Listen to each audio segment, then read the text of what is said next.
বৈষম্য বিরোধী আন্দোলনের সাথে একমত পোষণ করে, তাদের সমস্ত দাবি দেওয়ার সাথে একমত পোষণ করে আমাদের সুপ্রিম কোর্টে কিছু আইনজীবী এইখানে যে বৈষম্যমূলক আচরণ হয় তার প্রতিবাদে বৈষম্য বিরোধী আইনজীবী সমাজ নামে একটি সংগঠন দাঁড় করিয়েছি।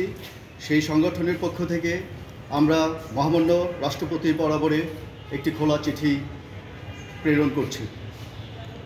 ছাত্র জনতার সফল গণ অভ্যুত্থানের প্রেক্ষাপটে মহান মুক্তিযুদ্ধের পরে এই প্রথম বাংলাদেশের জনগণ তাদের দেশের জন্য সাম্য, মানবিক মর্যাদা ও সামাজিক সুবিচার প্রতিষ্ঠার একটি অপার সম্ভাবনা পথ খুঁজে পেয়েছে।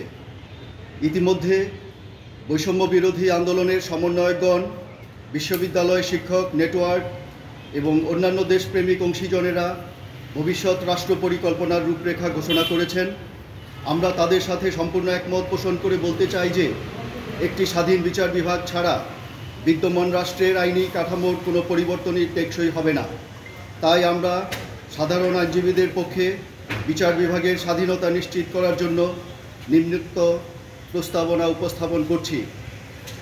দেশের বিরাজমান পরিস্থিতিতে অতি দ্রুত অন্তর্বর্তীকালীন সরকার গঠন করতে হবে এবং সেনাবাহিনী সহ অন্যান্য আইনশৃঙ্খলা রক্ষাকারী বাহিনী, বর্ডার গার্ড এবং আনসার, যেখানে যত ডিসিপ্লিন ফোর্স আছে সবার সহায়তায় থানাগুলির প্রোটেকশন নিশ্চিত করে আইনশৃঙ্খলা পরিস্থিতি স্বাভাবিক করতে হবে।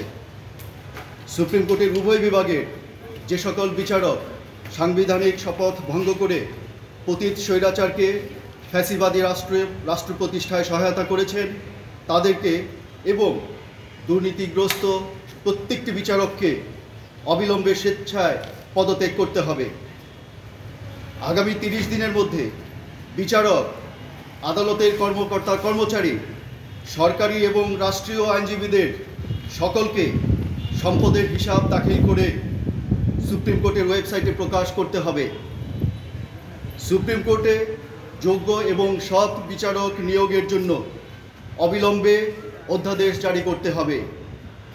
যে হাকিমেরা বৈষম্য বিরোধী আন্দোলনকারী ছাত্র জনতাকে নির্বিচারে, ঢালাওভাবে এবং কে ছাত্র কে কিশোর সেইগুলি বিবেচনা না করে জেল হাজতে পাঠিয়েছিল তাদেরকে চাকুরি থেকে বরখাস্ত করতে হবে।